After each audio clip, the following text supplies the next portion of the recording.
quick disclosure before I get into this, you may have noticed that I am not doing my books to books TBR, and if you haven't been watching my vlogs, you probably aren't aware that I've just decided to put an indefinite pause on my TBR game. Not because I don't like it, I actually really do, but just recently I've really needed more mood reading opportunities. There's been a lot of events I've been participating in that have just made it hard to really do my books to books TBR. I feel like I'm constantly trying to manipulate my game to make it possible for me to actually read what I need to read, and it's just becoming a bit exhausting and just making reading a little less fun. So I'm putting it on pause. I may come back to it at some point because my opinions and desires regarding my TBRs do change. Sometimes I want the challenges, other times I don't, but either way, it's been 2 years since I've been doing TBR games, and again, I've enjoyed it, but I just think I need a break for a little while. So we'll be doing a break. Sorry if you always look forward to that, but I mean, I'll still be posting TBRs, monthly TBRs, so you can look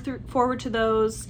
And yeah, so let's just get into this video. Hey guys, it's Tori, and today I'm going to be doing my July TBR, primarily focused on Jane Austen July, of course, as that is coming back around this year. If you have not heard of this readathon before, basically the main focus of it is to read at least one of Jane Austen's full-length novels. The readathon itself is hosted by Katie from Books and Things, Marissa from Blatantly Bookish, and Claudia from The Spencer's Library. I will try to remember to link their channels, or at least their announcement videos, down below. Okay, my voice might go in and out a little bit while speaking here. I don't know what's going on. I did just have a bit of dairy, and sometimes that makes it so my voice gets a little croaky as I speak right after, just like that. So hopefully it won't be too bad, but I'm not sick.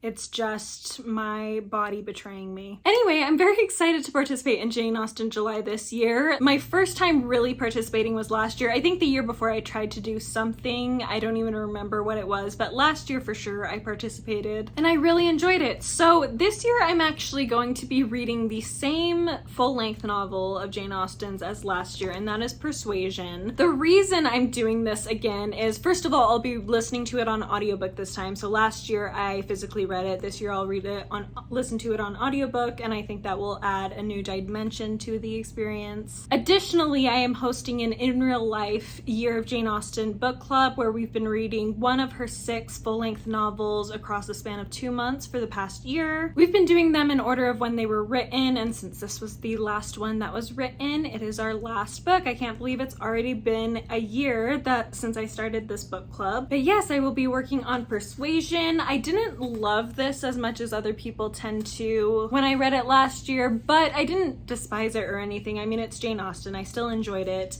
And so I'm hoping this year I'll maybe gain a better perspective and a greater appreciation for this story. It has been the case with pretty much all of her other works as I've been rereading them that I've come to love them even more. So hopefully that will be the case with this one. So that's of course the most important prompt within Jane Austen July. I do have 2 other prompts though that I intend to fulfill, at least start a book that will fulfill it, and then hopefully finish them both. The first is a nonfiction about Jane Austen or about her time, and I have decided to go with Jane Austen at Home by Lucy Worsley. I read a book by Lucy Worsley earlier this year called If Walls Could Talk and really enjoyed it, and I've seen her on a few documentaries and things, so I'm really hoping I'll end up enjoying this. I honestly don't know a ton about Jane Austen herself, so I may need to watch a documentary about her or something to get a little bit of background before I go into this, because I haven't heard that this is necessarily a bad place to start in learning about Jane Austen, but I have heard that it helps to have some background knowledge about her before going into this book, so I'm going to see what I can find. But yes, this is the one I own that is about her, so I would like to get to it if possible. Then the third and final prompt I intend to try to fulfill is to read something that was written by a contemporary of Jane Austen, so someone who was writing during her lifetime. And I decided to go with Waverley by Sir Walter Scott. I've had this for many years. I've really wanted to get to it. It's actually been on my TBR tackle pile for Kieran from Katie Books'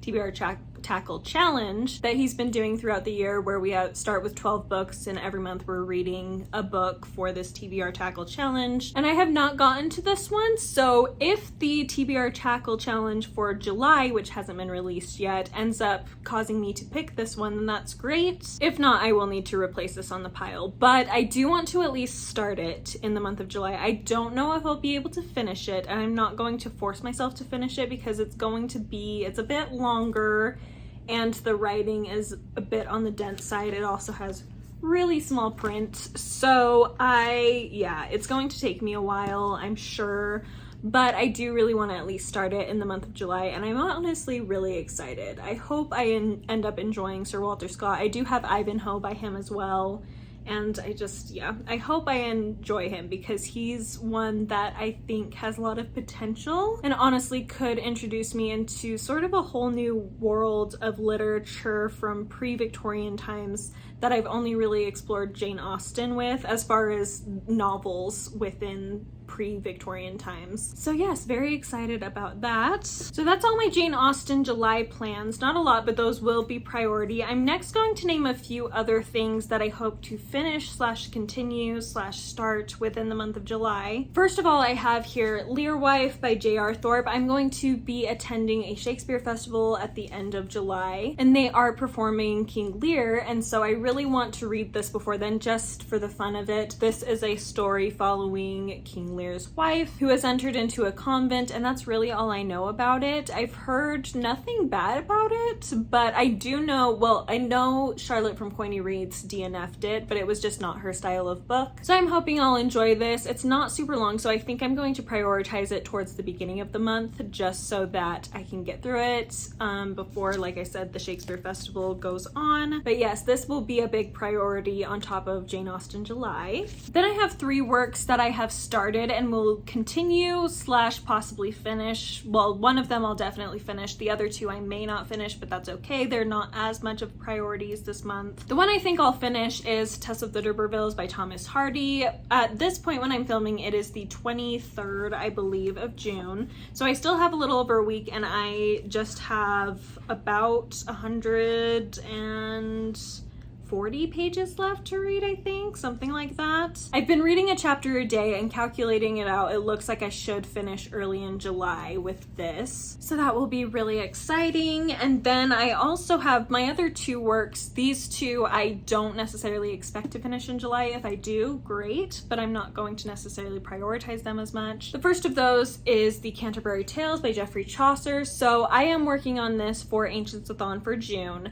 but I have a feeling I most likely won't be able to finish this in the month of June. And really, I just want to continue with it, just read a story here and there, just as the mood strikes me. I've really been enjoying going through these, and although I won't dedicate quite as much time to this as I will for the rest of June, I really don't mind, and I'm still just looking forward to continuing my journey through these. So that will be one that I will continue throughout the month of July and possibly finish if it happens, but not a huge deal if it doesn't. The other one I'm working on is The Only Plane in the Sky by, I can't remember his name, but here's a picture. This is a nonfiction oral history of 9/11, and it's been so good, so great to listen to. It's a full cast. They even have some actual recordings from the day this occurred between the planes and the ground, as well as I believe they might have some phone calls. I don't think I've gotten to any recorded phone calls yet, but really it's just been a great read. I have been working my way through The Mirror and the Light on audiobook, which is why I put this on pause, because I needed to focus on Mirror and the Light for a read along I was hosting. And now I'm going to have to listen to Persuasion, so I'll be having to do that, and then once I finish Persuasion I will get back into this. So that's the plan. So like I said, I may not finish this one this month because of that, but there's a chance. Persuasion isn't very long, and I think I'm possibly around halfway through this one already, so it's very likely that I'll be able to finish it in July.